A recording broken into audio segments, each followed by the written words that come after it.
दक्षिण पश्चिमी इथियोपिया की सुदूर ओमो घाटी में आधुनिक सभ्यता से बहुत दूर सूरीनामा की एक अनोखी जनजाति बसती है। उनकी संस्कृति इतनी शक्तिशाली है कि सभ्य दुनिया से अलग थलग रहने के बावजूद वे अब दुनिया भर में जाने जाते हैं। आइए आज उन्हें एक नए दृष्टिकोण से जानें और इस अद्भुत अफ्रीकी जनजाति की दुनिया में प्रवेश करें। अफ्रीका के सबसे प्राचीन लोगों में से एक सूरी की दुनिया में आपका स्वागत है।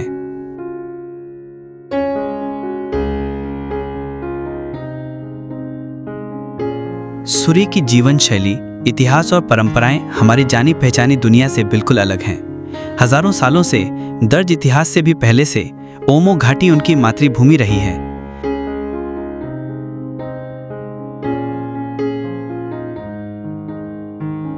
इस लंबी अवधि में उन्होंने अपनी एक अनूठी संस्कृति विकसित की है जिसने उन्हें दुनिया भर में प्रसिद्धि दिलाई है।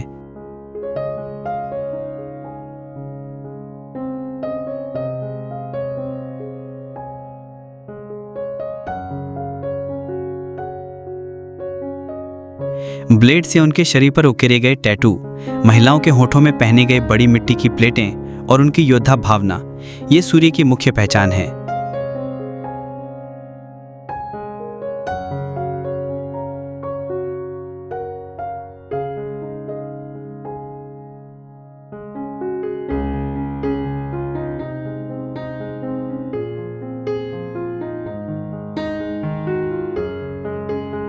हालांकि कई अफ्रीकी जनजातियों को खूंखार के रूप में चित्रित किया जाता है, लेकिन वास्तविकता काफी अलग है। वे आमतौर पर तब तक आक्रामक नहीं होते जब तक ये आत्मरक्षा के लिए आवश्यक न हो।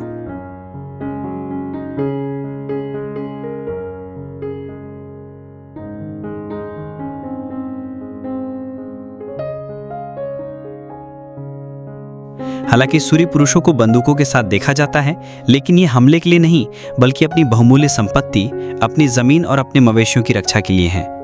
अन्य जनजातियों के हमलों से अपने मवेशियों की रक्षा करना उनकी सबसे बड़ी चुनौतियों में से एक है। इसलिए जब पुरुष मवेशी चराते हैं तो महिलाएं फसल की खेती में व्यस्त रहती हैं।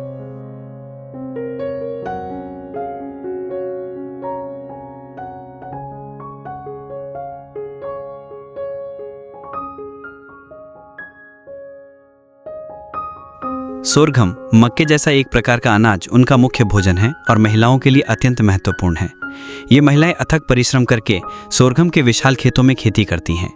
उनकी जीवन शैली बहुत सरल है। वे छोटी छोटी झोपड़ियों में रहते हैं। उनके घरों के अंदर मिट्टी के चूल्हे और दैनिक जीवन की सभी आवश्यक वस्तुएं होती हैं।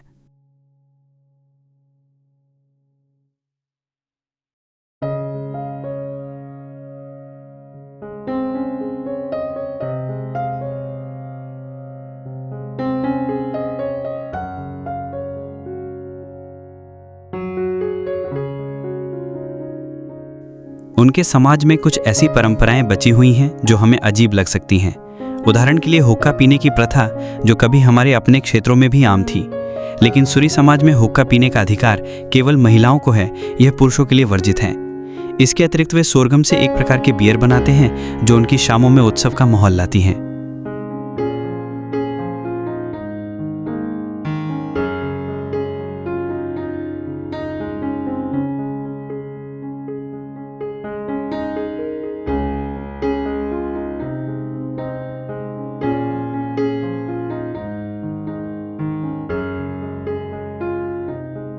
सूरी महिलाओं की लिप प्लेटों ने उन्हें दुनिया भर में प्रसिद्ध कर दिया है। यह उनके सुंदरता का प्रतीक है और एक ऐसी परंपरा है जो सदियों से चली आ रही है। एक महिला की लिप प्लेट जितनी बड़ी होती है, उसे उतना ही सुंदर और आकर्षक माना जाता है। बचपन में एक लड़की के निचले होंठ को छेदा जाता है और एक छोटी छड़ी डाली जाती है। जैसे जैसे वो बड़ी होती हैं, छड़ को धीरे धीरे बड़ी प्लेटों से बदल दिया जाता है। इस प्लेट का आकार दुल्हन का दहेज निर्धारित करता है। प्लेट जितनी बड़ी होगी, उसके परिवार को दूल्हे के परिवार से उतने ही अधिक मवेशी मिलने की संभावना होती है।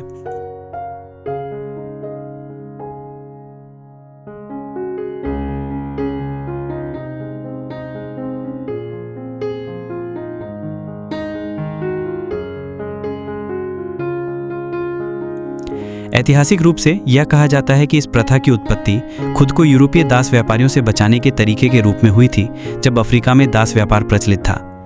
चेहरे पर निशान या विकृति वाले लोगों को दास के रूप में नहीं लिया जाता था। इस प्लेट को पहनने के लिए कई निचले दांतों को भी हटाना पड़ता है ताकि प्लेट होंठ में ठीक से फिट हो सके। लड़कियां इन प्लेटों को मिट्टी से खुद बनाती हैं और फिर उन्हें सख्त करने के लिए आग में पकाती हैं।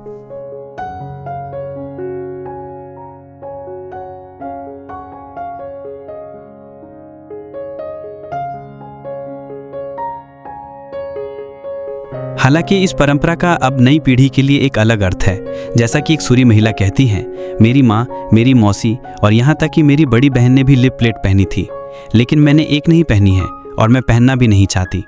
जब मैं छोटी थी तो मेरे कान छेदे गए थे, लेकिन अगर मैं तब समझती तो मैं ऐसा कभी नहीं होने देती।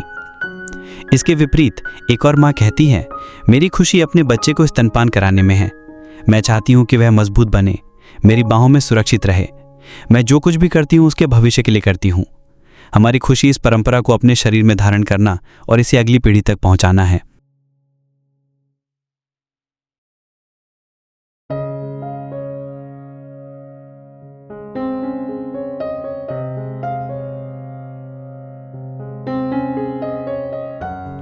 सुंदरता व्यक्त करने का एक दूसरा माध्यम है शरीर पर ब्लेड से बनाए गए निशान या टैटू।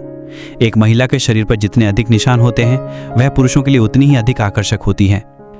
दूसरी तरफ सूरी पुरुषों का जीवन उनके मवेशियों के इर्द गिर्द घूमता है। वे हमेशा बाघों, अन्य वन्य जानवरों या यहाँ तक कि प्रतिद्वंदी जनजातियों के हमलों से उनकी रक्षा के लिए AK-47 जैसे हथियार रखते हैं। उनका एक पारंपरिक खेल है जिसे डोंगा कहा जाता है, जो सिर्फ एक खेल नहीं बल्कि एक प्रकार का युद्ध अभ्यास है। इस छड़ी के लड़ाई खेल के माध्यम से वे भावी पीढ़ियों के योद्धाओं को लड़ने की तकनीक सिखाते हैं।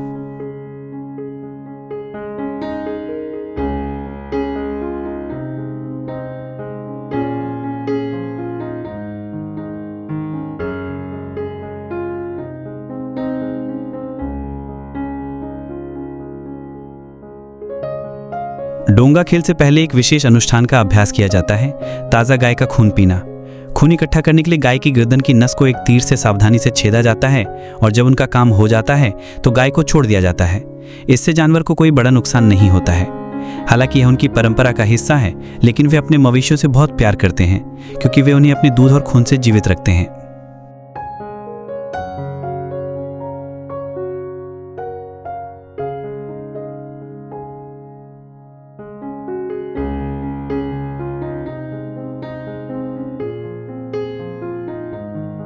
गांव के मुखिया के शब्दों में, मैं अपनी जनजाति में सभी से प्यार करता हूं।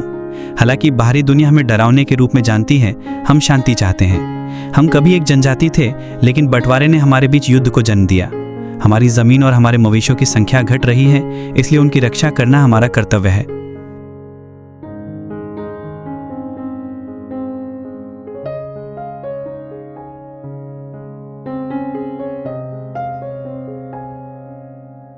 शायद सूरी की संस्कृति हमारे लिए पूरी तरह से अपरिचित या कुछ मामलों में असहज करने वाली हो सकती है, लेकिन सबसे ऊपर वे इंसान हैं। हमारी ही तरह उन्हें अपने परिवारों, बच्चों और अपने भविष्य की चिंताएं हैं।